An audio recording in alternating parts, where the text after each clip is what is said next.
আসসালামু আলাইকুম প্রিয় দর্শক, কেমন আছেন সবাই? আশা করছি সবাই ভালো আছেন, সুস্থ আছেন। আজকে একটা রেসিপি নিয়ে আপনাদের মাঝে চলে এসেছি। আজকের রেসিপিটি হলো টমেটোর সস। এখানে আমি 800 গ্রাম টমেটো নিয়েছি, লাল লাল টমেটো। টমেটোগুলো ভালোভাবে ধুয়ে আমি একটু পানি ঝরিয়ে নিয়েছিলাম। আর এখন আমি একটা টমেটো 4 পিস করে কেটে নিয়েছি।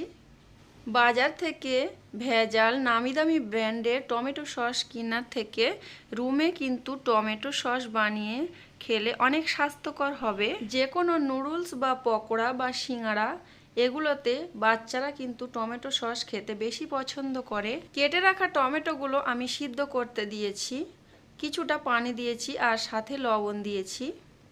তো এই তো আমি সিদ্ধ করে নিয়ে এখন আমি ঠান্ডা করে নিয়েছি। আর ঠান্ডা অবস্থাতেই আমি মিক্সার গ্রাইন্ডারে দিয়ে দেব।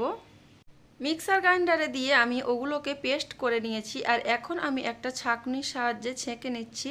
আমার কাছে ছাঁকনি নেই, তার জন্য আমি একটা নেট দিয়ে এখানে ছেঁকে নিচ্ছি।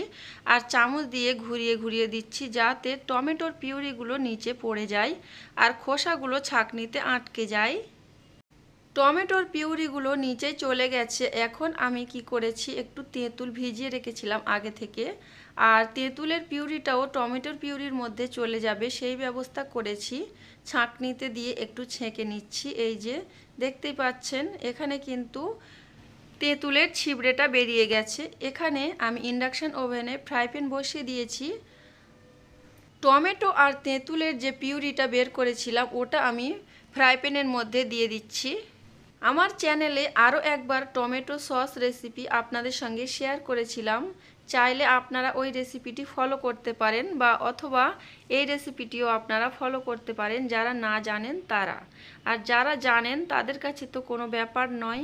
ফ্রাই প্যানের মধ্যে দিয়ে আমি একটা নাকড়ি দিয়ে কন্টিনিউ নাড়তে থাকছি। আর এদিকে আমি 3 চামচ মতো চিনি দিয়ে দিলাম আর হাফ চা চামচ মতো লবণ দিয়ে দিয়েছি আর 1 চামচ মতো লাল লঙ্কার গুঁড়া দিয়ে দিয়েছি। দিয়ে আবারও খুব ভালোভাবে এটাকে নাড়বো। এটা যদি অনবরত না নাড়া হয় তাহলে কিন্তু নিচে লেগে যেতে পারে আর টমেটো সসটা নষ্ট হয়ে যেতে পারে। তার জন্য কিন্তু এটা কন্টিনিউ নাড়তে হবে। টমেটো সস বানাতে গেলে ভিনিগার অবশ্যই দিতে হবে। 1 কেজি টমেটোর জন্য 1 কাপ ভিনিগার অবশ্যই দিতে হবে। আমি এখানে 800 গ্রাম টমেটো নিয়েছি, তার জন্য 1 কাপের একটু কম ভিনিগার দিয়েছি অনুমান করে আর কি, কোনো মেজারমেন্টে কাপে মাপামাপি করা হয়নি। ভিনিগার দিয়ে আমি অনবরত নাড়ছি। নাড়তে নাড়তে এক পর্যায়ে কিন্তু টমেটো সসটা ঘন হয়ে গিয়েছে। আজকের আমার টমেটো সস রেসিপিটি যদি আপনাদের কাছে ভালো লাগে তাহলে ভিডিওটিতে একটি লাইক দিয়ে দেবেন।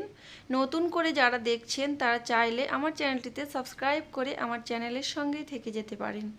যারা অলরেডি এই কাজটি করে ফেলেছেন তাদেরকে অসংখ্য ধন্যবাদ। টমেটো সস কতটা ঘন হয়েছে আপনারা দেখেই কিন্তু বুঝতে পারছেন। এখন কিন্তু আমি নামিয়ে নেব। ফাইনাল লুকটা আপনাদের সঙ্গে শেয়ার করলাম। কেমন হয়েছে চাইলে কমেন্ট করে জানাতে পারেন। একটা পাত্রতে পরিবেশন করে আপনাদেরকে দেখাচ্ছি কতটা পারফেক্ট হয়েছে টমেটো সসটা। একটা চামচের সাহায্যে আপনাদেরকে তুলে দেখিয়ে দিচ্ছি কতটা পারফেক্ট হয়েছে। আজকের মতো এখানে বিদায় নিচ্ছি। সবাই ভালো থাকবেন, সুস্থ থাকবেন। আল্লাহ হাফেজ।